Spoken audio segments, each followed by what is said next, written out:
Hello, hello, hello, and welcome to the Sunday night All Things Natural Net. Hope you're hearing me okay. And hello and welcome to everyone who's in the chat. YTFP, Chris Jarvis, Geeky Gardens. Thank you guys for coming in. Much appreciate your support. Without further ado, of course, we're going to go ahead and get started with the All Things Natural Net here on Sunday night on the Overlook Mountain Amateur Radio Club repeater. That is the 146,805 megahertz repeater with a PL tone of 103.5 and a negative shift of 600 kilohertz here in the Hudson Valley, sponsored by our wonderful Overlook Mountain Amateur Radio Club. Let's do it. Audio's good? Good. Rocking and rolling. This is KD2IIN Net Control for the Sunday Night All Things Natural Net.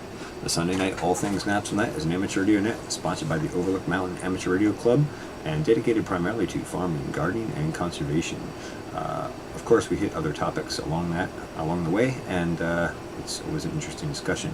Without further ado, let's go ahead and get started. This is KD2IIN looking for check-ins for the Sunday Night All Things Natural Net.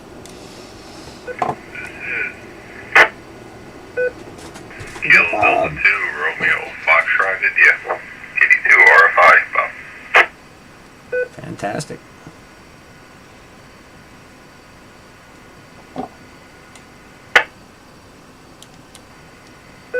Alright, very good. The net recognizes KD2 RFI, Bob. Good to hear you tonight.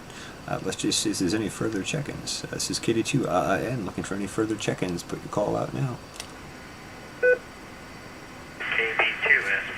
Hey, Matt's in. KD2 TQS, Ken. KD2 TQS, Ken. A good lineup already tonight, folks. This is KD2 UEN. KD2 UEN? Nope.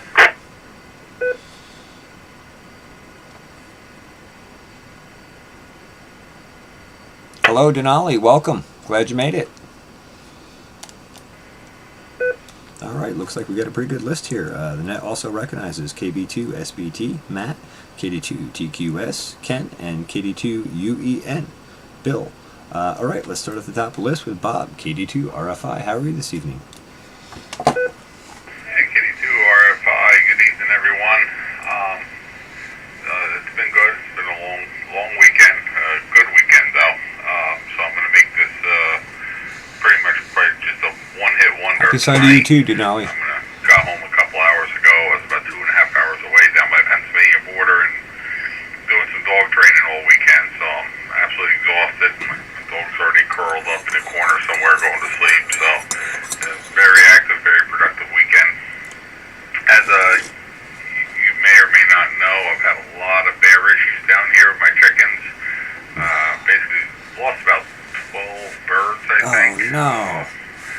So they were, every time I seal up the fence and start working on electric fence, they found another way in, so I'd have to stop working on electric fence and seal up the damage they did and repair the damage they did and get back working on it. So I think it was Thursday night I finally completed the electric fence and haven't had any more losses since, and judging by the video, the bears seem to be learning their lesson. So I watched Mama Bear kind of stayed away from the electric altogether, and the baby bears, I watched two out of three of them take zaps on the cameras, so they definitely learned their lesson. Good training. As far as everything else around here, I got the honeybees. I pulled in, I think, 350 pounds of honey total. About a little less than half of what I did last year. Granted, last year was an exceptional year. Yes, This year was exceptionally dry, so I did not get that much of a honey crop as much as I expected. So, but it's not a total loss, so that's good. All in all, things looking good, and looking forward to the fall. KD2 RFI, back next. Alright, very good. Well, thanks for the report, Bob. And yeah, I did see your video where the bears ran off with your good rooster there. And I'm sorry to hear you're still struggling with that. I can relate. I have the bear's cousin over here doing all kinds of damage to my corn, raccoons, and I've been going at it. And same kind of thing, putting up fences and patrolling and just back and forth. Can't seem to get a full handle on it. But you know, we'll just keep redoubling efforts and improving techniques, and eventually we'll lose everything or win, huh? Wow, 350 pounds of honey. That is fantastic for a drought year like we had this year. My bees really kind of stopped producing, I don't know, sometime around the end of June, I think, if I recall correctly. And they are cranking now, pulling all sorts of pollen and nectar from the goldenrod and the buckwheat and a lot of the other stuff that's come back since we had those good rains. I'm still waiting to see. I went back and looked. I pulled off my honey crop last year, September 25th. So I'm kind of using that as the metric to see if they fill up any more boxes. We'll see if we actually take any honey off this year, but at least even though we lost 2 hives in the spring, we gained those 2 back, and then that 3rd one in the top bar. So hopefully next year will be a better season. Yeah, I totally agree. Last year was a much better growing season in general. In fact, it was close to perfect growing season. All right, let me drop.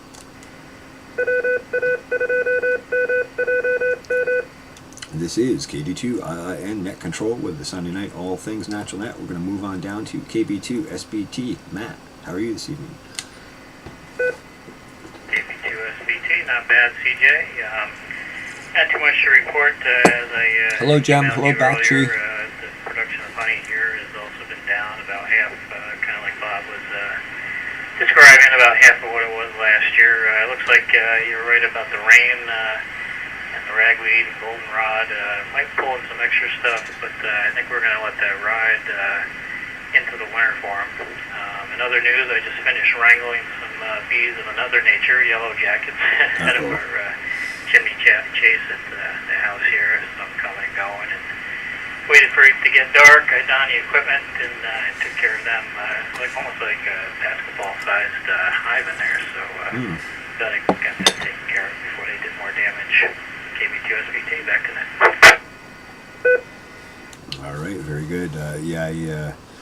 On the bees, I think it's probably a good idea to leave them a little heavy. I've heard different reports from people that it's supposed to be a long, cold winter this year, and I was completely rejecting that idea until I started thinking about all these fires out west and how much dust and ash that's going to produce, and how much more sunlight that could potentially block. We might be in for an early winter and a long one besides. I really hope that's not the case, but I think it's best to be prepared, especially as far as the bees and food are concerned. I'm glad you got that yellow jacket nest out of there, and yeah, I have to say it is nice to have a specialty suit just for handling stinging insects handy at the ready if you need it. All right, very good. Let's roll on down to Ken, KD2TQS, and after that we'll go to KD2UEN Bill, and then we'll do an opportunity for check-in. So Ken, KD2TQS, your radio. Evening all, sitting here laughing once again. Love the evening nets. My brain is more with me. I'm sitting relaxing, back porch chai, listening to all the sounds. Listening to him tell the story about the bear and the electric fence. Brain-free associates to when I was in Africa. In Africa, when you're in the bush, Ken's they always put got a cool electric fence story. around it to keep the rhinos, buffaloes, lions away from where you are. Drop. My tent was on the extreme perimeter of the camp, and the electric wire was only 10 feet away from where my tent was, which I accidentally remembered one night. And let's tell you, there's a big difference between a 220-volt electric fence and a 110 he's great, electric Denali. fence. I'll I leave know it at exactly that. who you mean. Pass it back to Ned. Very good, yeah. Lesser of two evils sometimes is still not a great choice, huh? Well, you always have an interesting story, Ken. I always appreciate your stories, your shared stories. Anyway, it reminds me of the Jurassic Park movie and the huge electric fences they had there. I tell you what, I wish I had those around my farm right now. Anyway, let's roll on down to Bill, KD2UEN. Hey, thanks, CJ. No, Bomber. Yeah, interesting with the Glad you're bears. safe. A couple years ago, we had bears here knocked over our chicken coop in the front of the house. We got 2 setups, and I couldn't find my slugs for my gun because the bear still had the chickens in its mouth, and I went to go out, and Zena beat me to it with 2 garbage can lids and chased that 500 and some odd pound bear across the street till he climbed a pine tree. He got up halfway on that pine tree and the bark let loose, and he came down real fast. Awesome. Hit himself on the bottom, knocked himself out for a while. I'm still looking for my ammunition, and in the meantime, he got up just enough to get out of there, but he took 2 of the chickens with him. That's my bear story. But I'm curious about the honey hives. I was thinking about putting a starter honey out, beehive, and I haven't done it yet. And I wanted to know how much does that produce, and how many bees do you need for like one of them hives? Okay. Well, let's see. First of all, I like the bear story, and I love the fact that he fell. It's nothing more frustrating than animals taking your animals or destroying your crops. It was funny when Bob RFI was talking about the bears before. After the 3rd encounter, I was starting to think, just start dumping rounds. I know it's illegal. I know we can't do that. I know that's not a good conservation effort, but man, it sure is tempting when they start doing damage, especially when it's an animal as big as a bear. Like, not something you want to tangle with. Although even a raccoon can be pretty feisty. We used to hunt them back in the day, and man, when they come out of the tree, it was always an interesting fight with the dog. The dog won, but they definitely were feisty animals. Let me drop for a sec. As far as honeybee hives, it really depends on the conditions, the hive, the strain of the bees. There's really a lot of factors involved. But I would say, a normal good year, you could run from a beehive. You could run anywhere from 50 to 100 pounds on average. Really good year, I've seen people pull 250, 300 pounds off a hive, but it really depends on the strength of that colony, how well that queen lays, and how she responds to the environmental changes. The environment's a huge factor. What flowers are open, how much nectar they have, how much pollen they have. There's just a tremendous amount of factors. But to get started, I would say there's an awesome channel. In fact, I think I'm going to have her on my Truth Frequency radio show as a guest soon. The YouTube channel is called The Honeystead, and her name is Kay Lee. And she does a bunch of awesome videos on beginner beekeepers, and she's actually started a nonprofit organization to help people who can't afford to get bees make it so they can get bees. So that's a great channel. And another resource is Frederick Dunn. Frederick Dunn has a backyard beekeepers channel. He's out of Pennsylvania. Let me drop for a sec. And every week he does a question and answer video that's about an hour long, and he has some excellent demonstration videos and some really good detailed information, especially for backyard beekeepers. Now, along with that, I think a good educational information, even if you're not a commercial beekeeper, a great way to learn and understand bee colonies and bee colony management is to look at commercial beekeepers. My personal favorite for commercial beekeepers is a guy up in Canada. He's also on YouTube, a Canadian beekeeper's blog. His name is Ian Stepler. I think I'll be having him as a guest as well. But man, awesome information. And I guess I'll just say that for now. We'll stop and do an opportunity for check-ins, and then we'll go back to the top of the list. I'm sure Bob and Matt both have plenty of comments on beekeeping. They're actually both much more experienced than I am. So just one sec. So this is KD2IIN Net Control for the Sunday Night All Things Natural Net. If there are any further check-ins, please call now.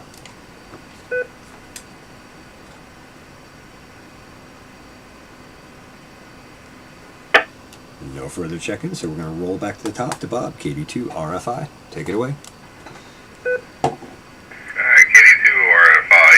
Hey, well, first I'll touch on the Bears situation a little bit. When it comes to bears, he's great. Wild animals per se in general, attacking livestock, and chickens are deemed livestock. I've seen him too, Denali. In certain circumstances, you actually are allowed to dispatch them. I work closely with the DEC on this issue, but it was an ongoing issue. Thank you, Geeky. And he referred me to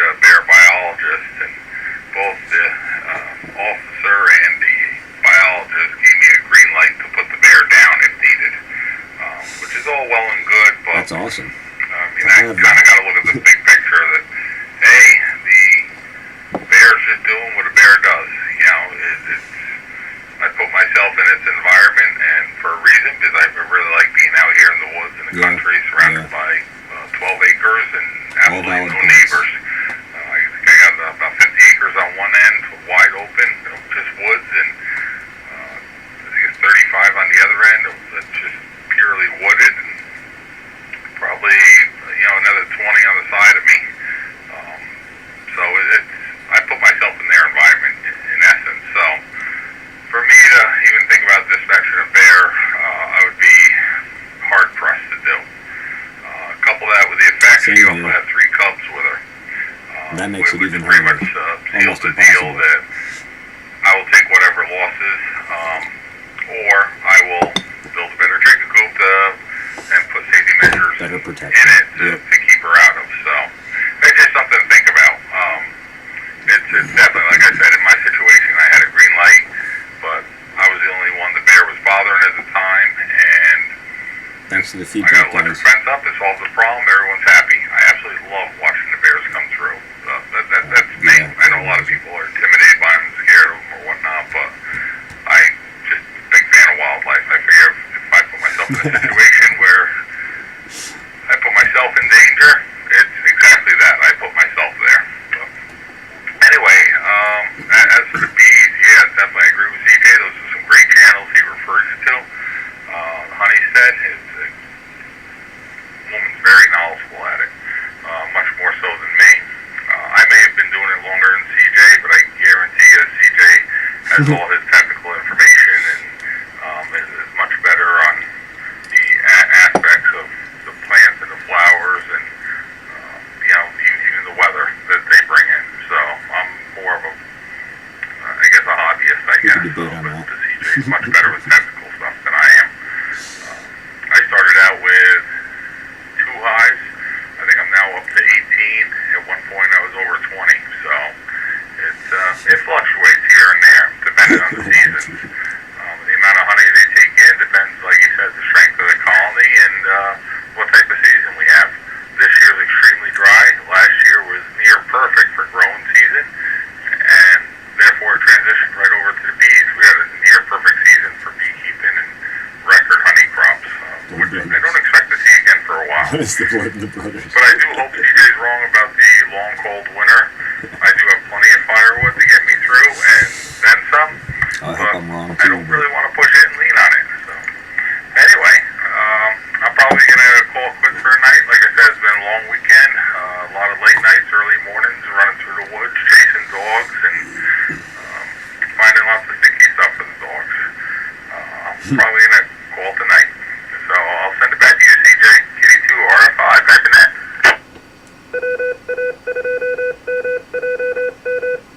Alrighty, this is KD2 and Net Control for the Sunday Night All Things Natural Net. Thanks, Bob. And I have to say I completely agree and share your perspective on protecting our stuff from the bears, especially the bears, and especially I'd have a hard time putting a bear down. The smaller animals are not as hard, but I don't like taking a life if I don't need to, But the bears for sure, and certainly if it was a mother with cubs, that pretty much seals the deal. Unless it's my life endangered directly, I'm going to have to let her go.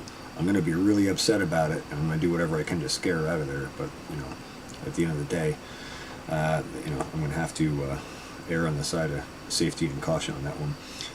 Thanks for the insight and the information.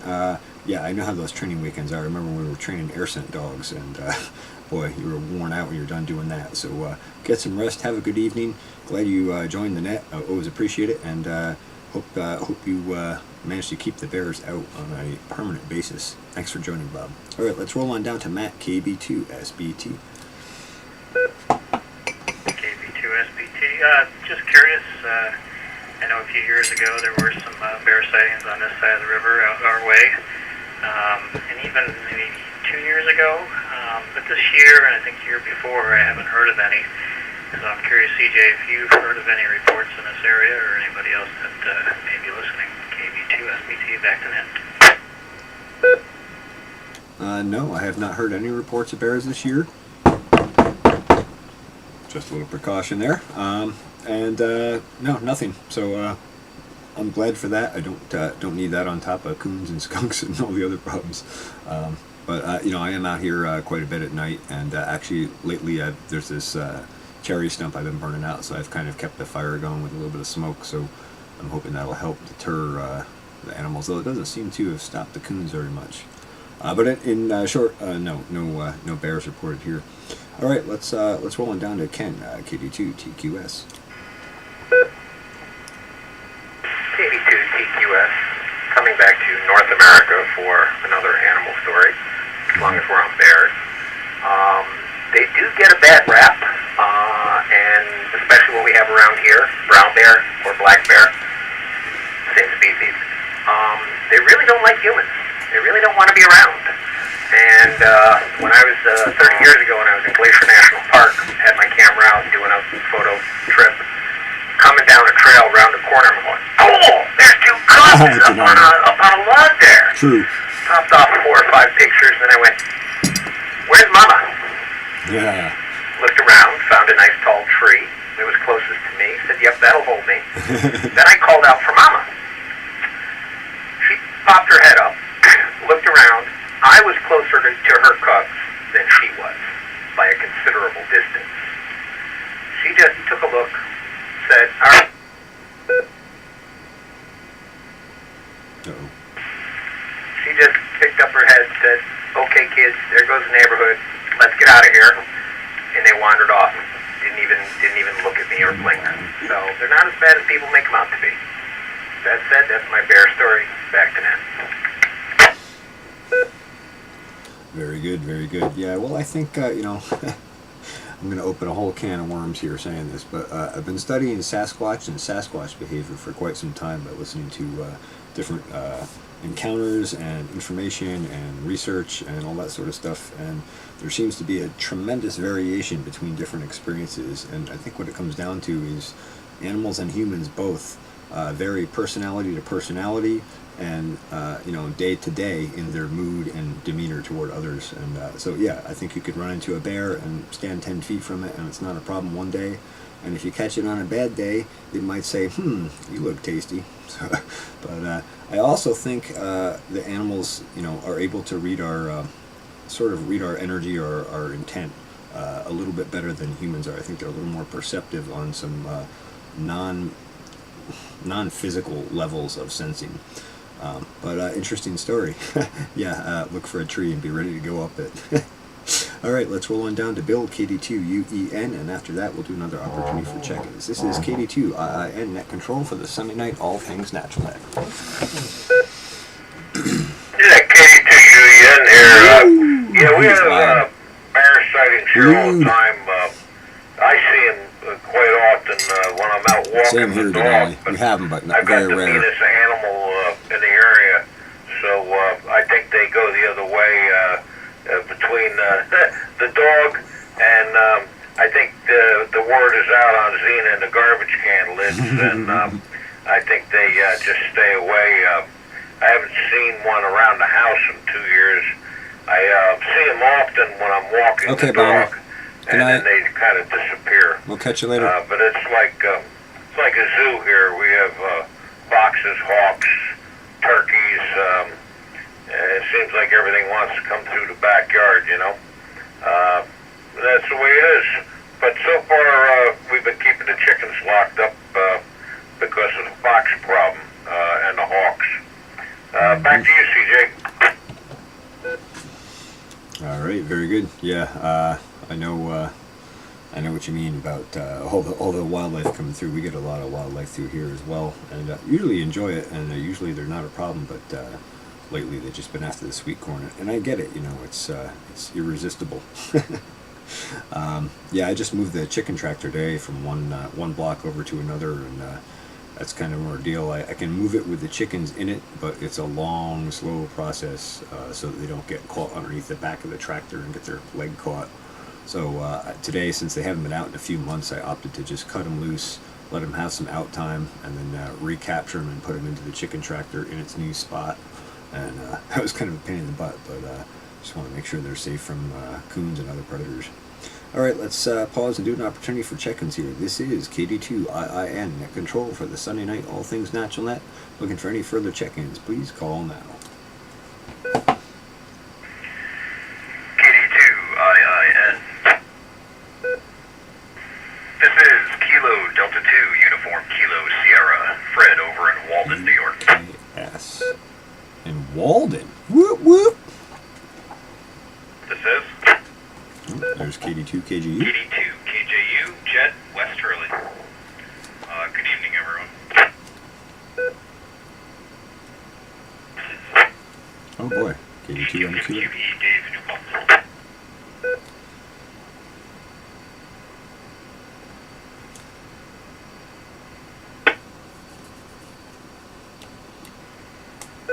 All right. Very good. The net recognizes 3 new check-ins. KD2UKS, welcome. Never heard you before. KD2KJU, Jed, welcome. And KD2MQE, David, welcome. Let's start with the new check-ins here. KD2, I think it was Uniform Kilo Sierra, UKS. Fred, did you say you were in Walden, New York? That is a beautiful area. That's correct, Net. Walden, New York, and just stumbled across you guys by accident. I just happened to be spinning through the repeater dial while I was in the shack doing some repairs on radios, and I like the sound of this.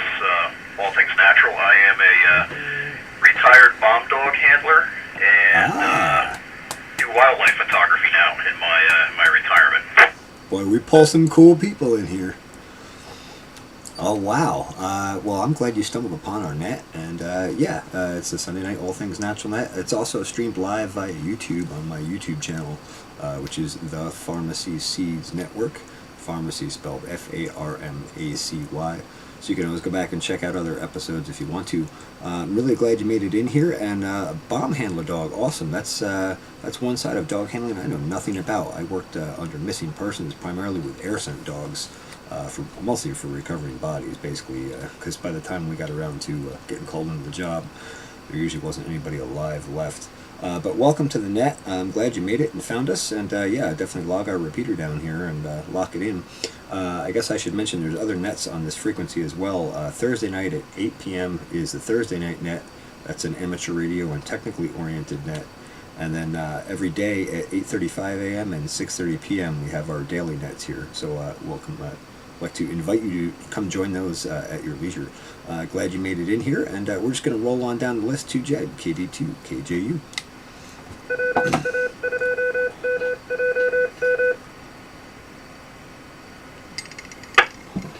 Good evening, everyone. CJ, thanks for doing this net. I usually get to listen in while I'm going to bed, but I'm not working till later tomorrow, so I can stay up and participate. I've never been bear everything hunting. this year has been great for me harvesting, besides my cherry tomatoes, True, Chris. which I found chipmunks had dug a hole literally up through in the middle of the bed, which I don't know how I noticed it before. I didn't notice it before. Yeah, it is YT. It's growing. Really disappointing with the tomatoes, but everything else Both pretty places, much the stream and been coming radio. out It's awesome. really well. I've been very happy. And I haven't used any fertilizer or anything like that, so I'm guessing that if I can find something nice and natural next year to add into that, I'm going to be looking at a lot nicer, a lot nicer crops. So, I will send it back to Net. This is KD2KJ. All right, very good, Jed. Well, glad you got to stay up late with us, and start building that soil nutrition this year. It'll pay off a lot next year.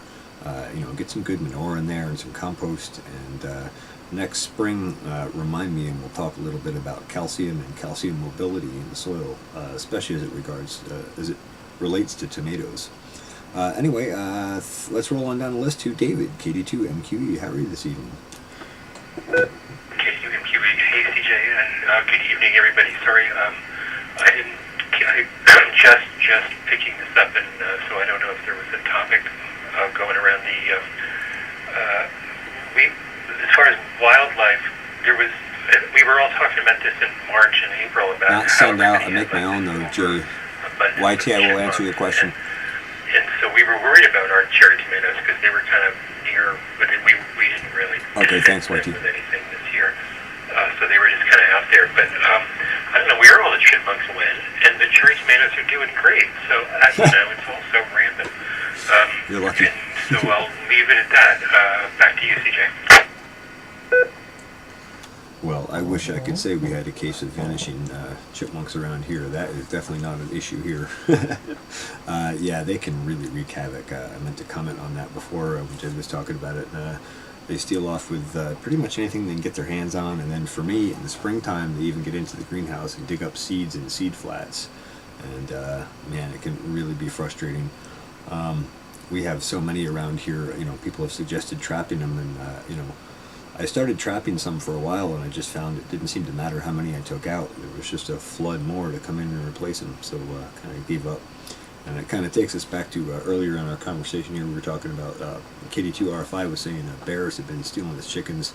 We were talking about basically building better defenses against predators. Anyway, glad you made the net, and no particular topic in play tonight. We've been all over the place. Everything from dog searching to chickens to bears to raccoons to corn to tomatoes to I don't know, bees, you name it. All right, so we'll roll back up to the top of the list here. Let's see, Bob is checked out, so we're going to pick it up with Matt, KB2SBT. KB2SBT and ants. I'm happy to report that Oh yeah, the ants. Dave there, his suggestion of the borax and the powdered sugar Yep. seemed to help. I put a bottle with some pinholes in it out towards the wood pile in some areas where I thought they might be, and it seems like the population has dwindled going out towards the shop. KB2SBT, back to that.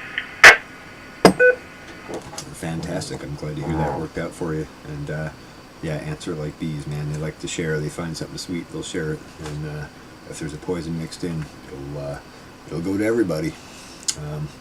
Anyway, the borax is a great way to do it because it doesn't hurt other things. So I'm glad that worked out, and I'm glad you got the ants under control, or seemingly under control. Great. Let's roll on down to Ken, KD2TQS. KD2TQS. Don't forget to add rhinoceros and water buffalo to that list of topics tonight.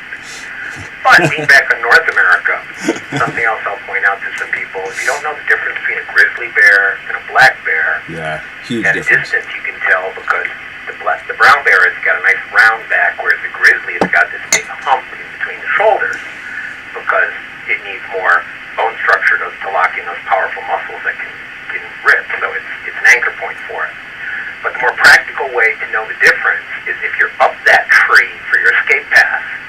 If the bear climbs up after you, it's a black bear. If it shakes you down out of the tree, it's a grizzly bear. So, pass that on, and with that, I'll pass it back to Ned. Well said, well said. Unless the tree is too small and he just takes the whole tree out by the root. Yeah, I would not want to run into a grizzly. I hear they're pretty aggressive. And also a lot larger than most people really realize. I mean, a grizzly is like having a pickup truck chasing you, and they can do 40 miles an hour, and you know, 5 hatchets on each hand. It's a scary animal to be pursued by, for sure. Well, thanks for taking us all over the place, including rhinoceros, grizzly bears, and I forget all the other animals we've been through. All right, let's roll on down to Bill, KD2UEN. Yeah, I don't want to run into them grizzly bears. I got a nephew who lives out west, and he hunts elk, and I guess one of them things can keep you away from one of them elk.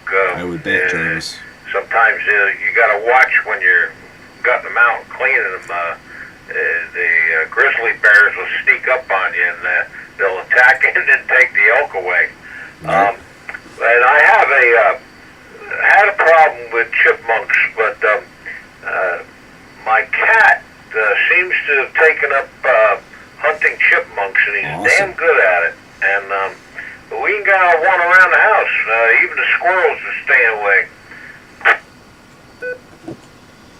Well, that's an awesome cat.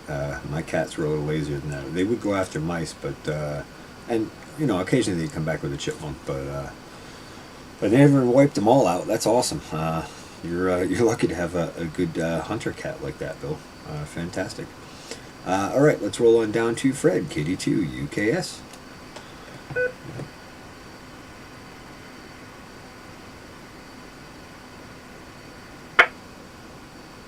Uh-oh. Did we lose him?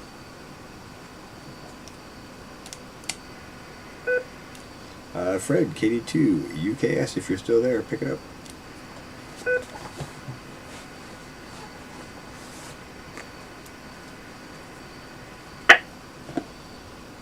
Alright, he must have had to move along. We'll consider him checked out for now. We're rolling down to Jed, KD2 KJU.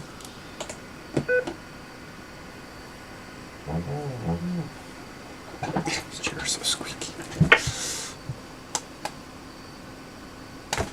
82 KJU. I was gonna say, am I on the wrong frequency?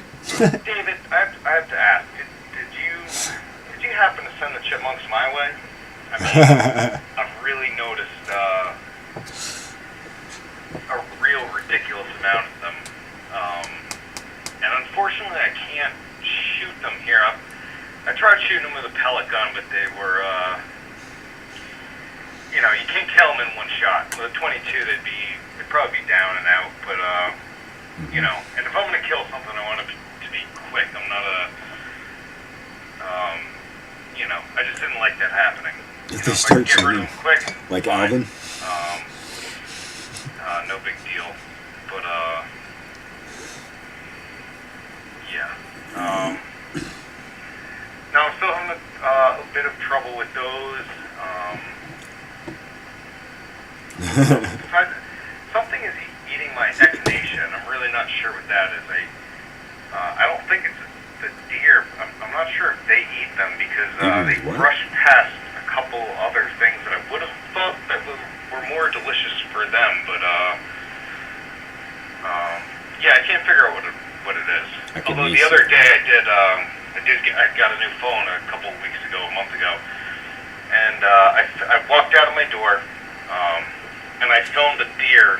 It was 5 feet from me. I could have charged this. I'm pretty sure I could have killed it with my bare hands, had I wanted to. And I walked outside and talked to it, and he just looked at me and kept eating. I was blown away by it. Yep. A couple little horns on him, maybe a 4-pointer. Couldn't believe it. This guy just stood at me and stared and was like, what are you going to do? I don't think he's going to make it, but yeah, I'll send it back to net. KD2 KJU.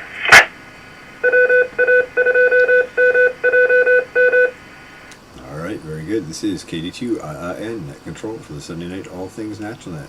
And yeah, I was going to say, you know, what crossed my mind regarding the chipmunks to David here was, I wonder if you have neighbors that put out rat poison and maybe chipmunks got into the rat poison and that's what took them out. I know you are right in town there. I don't know, it's kind of a jump to a conclusion, but it was just a thought that crossed my mind. Yeah, I don't know, the animals can be difficult, Jed, and I hear you.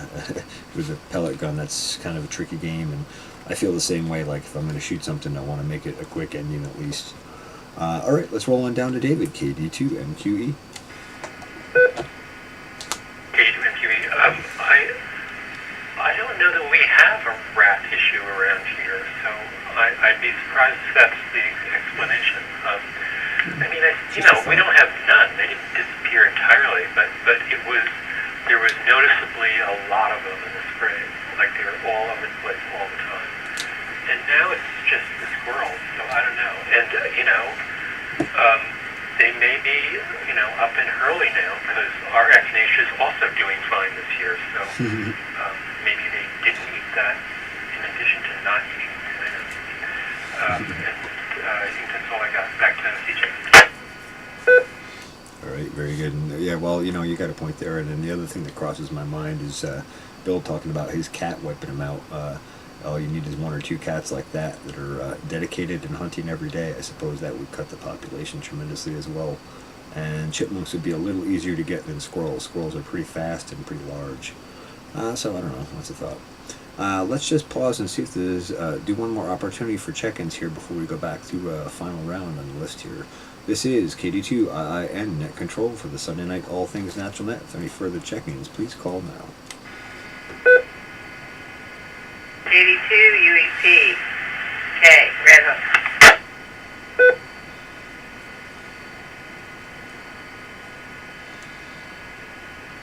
Alright, the net recognizes KD2 UEPK. How are you this evening? Well, I'm alright, but I'm suffering with allergies, and I'm only getting on here to ask you if you've got any fresh nettles up there. I looked in my book, and that's the best thing to cleanse the system and revive it. And the fresh are better than the dried. I've got dried, and I think I destroyed my nettle patch with a mower up in the garden. So have you got any up there, CJ? Oh yeah, there's nettles all over the place up here, and goldenrod would probably help you too, some goldenrod tea. Okay, well I may be up to cut some at some point. I got some stuff for your chickens too. I've missed whatever you guys are talking about. I'm not staying on, I just had a nettle question. Okay, back to you. Alright, very good. I hope you feel better, Mom. Alright, so with that, we're going to roll back through the list. We'll start back at the top with KB2 SBT. I got not much to add this time around, so I'll just pass it on through. KB2 SBT. Alright, very good. And we'll roll on down to KD2 TQS Ken. KD2 TQS, nothing further. Back to that. Alright, and on down to KD2 UEN Bill. Yeah, I thought I was the only one with a runny nose tonight. God! My allergies are bothering me too. I didn't know nettles would work, but I do have some dried nettles, so I'll make myself a nettle tea. Maybe that'll help out. Usually I have to take a Claritin, and I don't like taking them. Claritin. So back to the net. Alright, very good. Yeah, nettles and local raw honey. And also goldenrod, the flower and leaves in a tea are all excellent for allergies. So yeah, give it a try. Hopefully that'll help. Let's roll on down to, well, let's try and see if Fred's around. KD2 UKS, if you're still around. Yeah, still here, Ned. Just tinkering with a few radios. Really enjoying the conversation, just following along with you guys. And like I said, if anybody's got any wildlife spotting areas, I'm always out with my camera, so always looking for different places. And, you know, bears have been the one thing that's eluded me. I've been doing a 2-year study of the white-tailed deer in our area. I have thousands of photos of them and most other animals, but every time I get close to a bear, they know that what I'm up to, and they kind of camera shy, they take off. So any help in that area would be awesome. Alright, well I know he's signed out for now, but at some point maybe you should get in touch with Bob, KD2 RFI. He was here in the net earlier, and he also has a YouTube channel.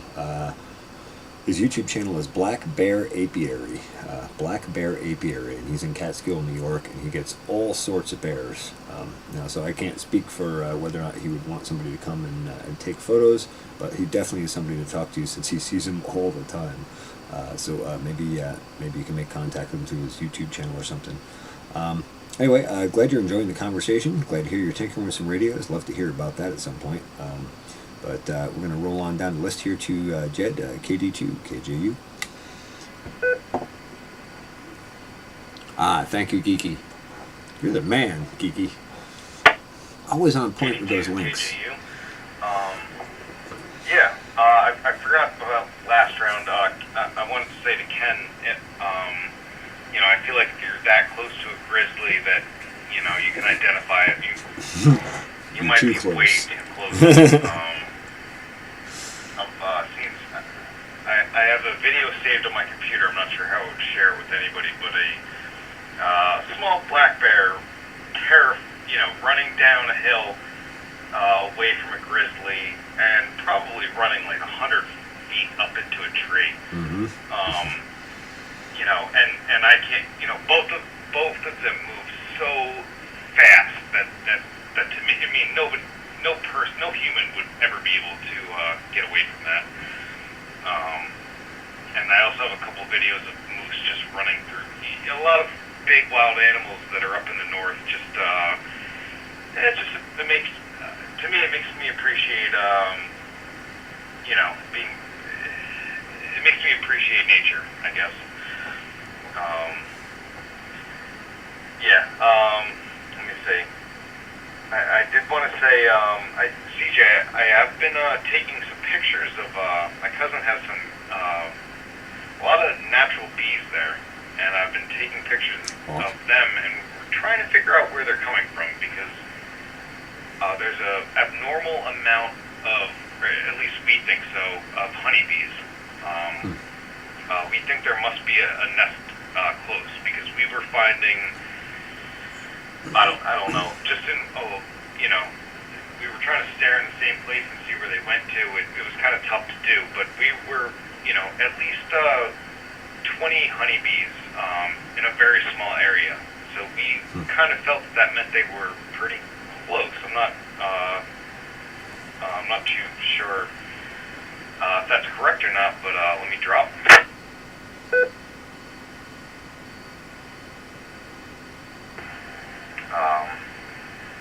So I was wondering if you had any thoughts about how close the nest might be. There seem to be a lot of them, like a normal amount. I can see a couple here a day. I saw about 20 in maybe 2 minutes. So I think that would mean they were kind of close. I guess we'll send it back to Net. This is KD2KG. All right, very good. Honeybees foragers typically can travel up to 2 miles, so you could be up to 2 miles away from a nest and still have pretty high populations, depending on the resources you have available directly around you versus the resources available in the general area. So you might not necessarily be that close. My goldenrod here this time of year is loaded with bees, and I don't know if you've looked at my YouTube channel lately, but there's a few videos of Japanese knotweed and honeybees and all sorts of wild pollinators in there. There's literally 20 bees on one branch of this bush, thousands of pollinators in one area inside of maybe a 10-foot or 12-foot circle on this one bush. So number of bees in one given area doesn't necessarily mean that you have a beehive nearby, but you may. And there is a guy, and I don't remember his name, but there's a guy who's tracking wild honeybees, and he has a whole process and method for marking them and tracking them, and determining where they're going, where they're coming from. And he's actually done a lot of research tracking wild honeybee colonies to try and do more research on honeybees in the wild. So you might look into that. You'll have to do a Google search because I don't remember the guy's name. Anyway, let's roll on down to David, KD2MQE.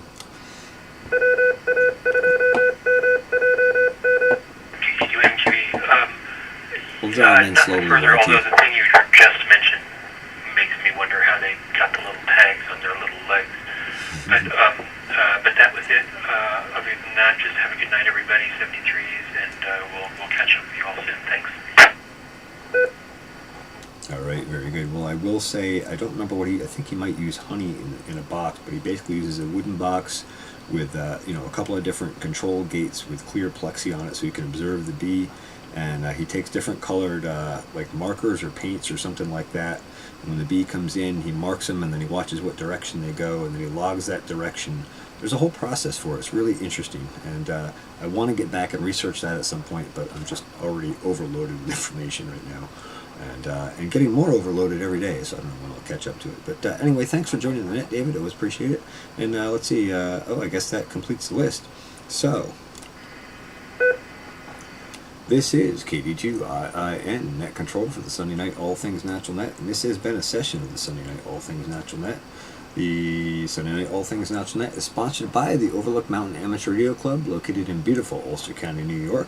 If you want to know more about our club, you can always visit our website at www.omarcclub.org. That's whiskey.Oscar Mike Alpha Romeo Charlie Charlie Lima Uniform Bravo Oscar Romeo Golf.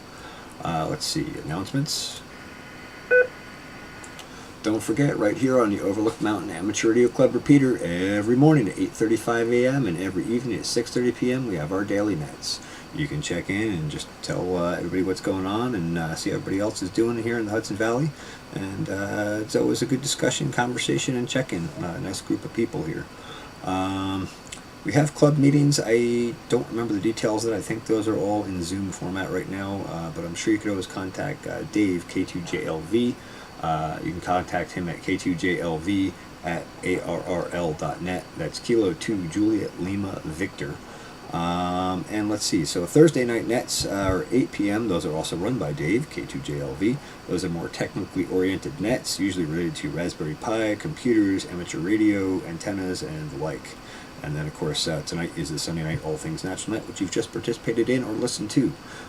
With that, I'm going to turn this repeater back over to regular amateur use and say thank you to everyone for joining the net. 7-3s, I hope you all have a great evening and a great week, and we'll see you next Sunday. This is KD2IN, turning this frequency back over to regular amateur use and signing clear. KD2IN is clear. 7-3s, everyone, thank you. Radio's getting warm!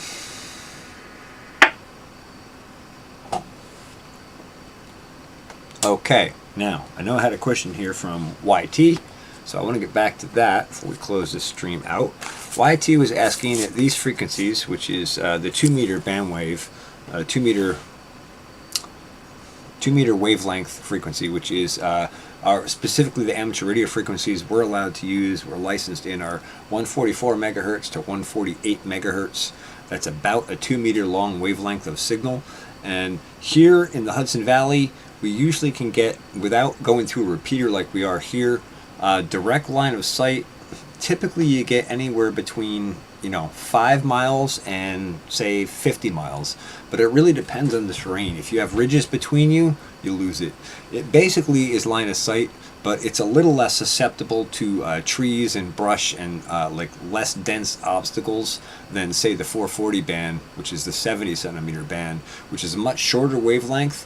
And like they use those a lot more in the city and a lot more down south where things are much more flat and open. That said, our repeater here, I'm about 5 miles from it, so I can get in onto that thing. But seriously, I can get into that with like 100 milliwatts. It's very low power to get into it. And that repeater covers a huge chunk of southern New York, south and eastern New York State, and actually reaches and extends its range into New Jersey for different points in New Jersey. Also, we get people who come from Connecticut who are able to get into it, and Massachusetts. So it's quite a wide range. But just local wavelength-wise, it's definitely much better than CB, but it does have its limitations also. So I don't know. I hope that answers your question. And I'm going to go back and try and catch up on some of the other chat stuff here. Start singing. Yeah, it depends on the pellet gun for sure. Yeah, I used to hunt exclusively with a pellet gun and a BB gun, and I could take down some pretty good sized game. It's a pretty good sized game, and even at 22, if you place your shot right, you can take down a deer. You could take down. There's a lot you can do, but it's about your shooting proficiency and getting a nice clean shot in the right place. No matter what you're hunting or trying to take out, you gotta hit the sweet spot. Usain's Bolt world record, 9.58 second, 100 meters in Berlin. He was clocked at 27.8 miles an hour. Wow, that's fast for a runner. Holy cow. Black bear and grizzly bear, 35 miles an hour. Brown bear, fat from fish, 30 miles an hour, but they can burst super fast. Yeah, exactly. You're not going to outrun a bear. And the funny thing is, they say you shouldn't run from a bear, but if you have to run from a bear, you should actually run downhill rather than uphill, because their hind legs are longer than their front legs, and it'll give you, however slight, a little bit of advantage. Although I think unless you're think unless you can do 28 miles an hour, you probably don't stand much of a chance. So, yeah, I hear you. Before I close this out, I don't know, did I miss any other questions? Does anybody else have any other comments or thoughts?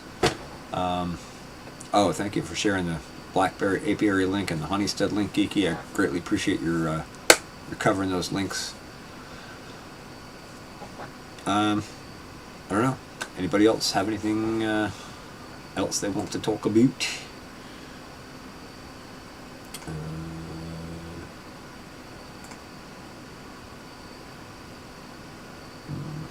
He's always on point. Geeky's the man. And he just got some honey from the Honeysted. Actually just put a video up today on it. So if you haven't seen his channel, go check his channel out as well. Geeky, throw your channel link in there also. Don't be afraid to plug yourself, man. Alright, well with that, you know where we're headed, folks. We're headed over to the Paranormal Portal with our good friend Brent Thomas and our Paranormal Portal family. Thank you for sharing the Be Possible nonprofit, Geeky. Appreciate that. Yeah, I'm really looking forward to having Kay Lee and Ian Stepler. Both of them have agreed to come on as guests on my Truth Frequency radio show, Comrades in Farms, which if you're not familiar with that, you can see that here on YouTube or over on Truth Frequency Radio, your protection from deception. That is Tuesday night at 9 p.m. Pacific time, Wednesday morning 12 a.m. Eastern time. And obviously if that's past your bedtime, you can always watch it or listen to it later on, both on Truth Frequency Radio and here on the Pharmacy Seeds Network YouTube channel. That said, we're going to jump over to the Paranormal Portal here shortly. And I just want to thank everyone who came into the chat for your support, your interaction, and participation. I look forward to seeing you guys in the next stream. Hopefully we'll see you guys Tuesday. And I got another video coming up tonight. I moved the chicken tractor tonight, so more interesting stuff. Yes, thank you. Shamelessly plug yourself, Geeky. Please shamelessly plug yourself. You're always here. You're always supporting me. You're always commenting. I appreciate it, and I really appreciate your friendship. And don't be afraid to shamelessly self-plug. Plug away, my friend. And there's the Paranormal Portal thing. Thank you very much, Geeky. I'm going to call this a stream and transition us out to the outro. Everybody have a great evening. Thank you so much for participating on the Pharmacy Seeds Network.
Oh.